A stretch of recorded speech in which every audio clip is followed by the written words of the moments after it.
Hi. So eto, gagawin ko uli ng video yung talon kasa na pinost ko nung nakaraan kasi ang dami sigurong hindi naintindihan about yung talon kasa. So gagawin na lang natin direct to the point yung term na talon kasa.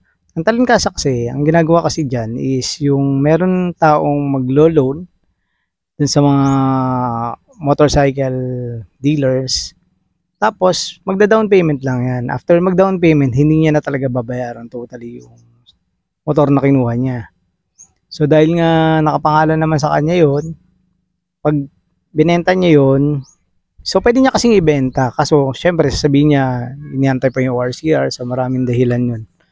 Para dun sa mga idadahilan na binebenta niya kasi ganito, ganun. Pero tutusin, hindi pa talaga bayad yun. Wala sa kanya yung papel nun. So yun yung term na talon kasa, ibig sabihin, tinatalon na niya yung loan. Kasi nga hindi niya naman makukuha yung ORCR kasi nga nandun pa yun sa dealership.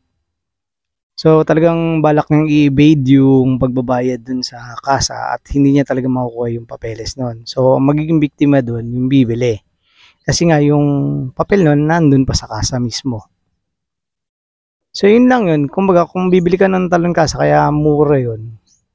Is dahil nga ang nilabas lang dun na pera para makuha niya yun. Is yung down payment lang. Kaya mura niya binebenta. Kaya nga dapat pag merong mga ganong binebenta sa internet na katulad ng talon kasa at sobrang mura, i-question nyo na kung bakit siya mura. Kasi nga, malamang ganun yung ginawa nun.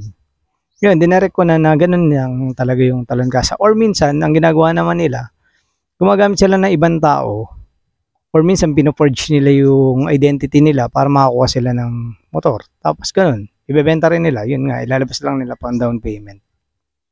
So yun, hopefully nandinawan kayo dun sa talon kasa. Ang magiging problema nyo po ron is, syempre yung ownership, tsaka yung papeles na hindi nyo makukuha. Doon pa rin yun sa, sa dating may-ari, tsaka possible pa, pwedeng kayo niyang, na pwedeng i-declare nyo yun as carnap once na nabili nyo na. Kasi nga sa kanya nakapangalan yun. So wala kayong ownership doon. So hopefully yun, nalinawan na kayo dun sa talon kasa. Maraming salamat. Bye.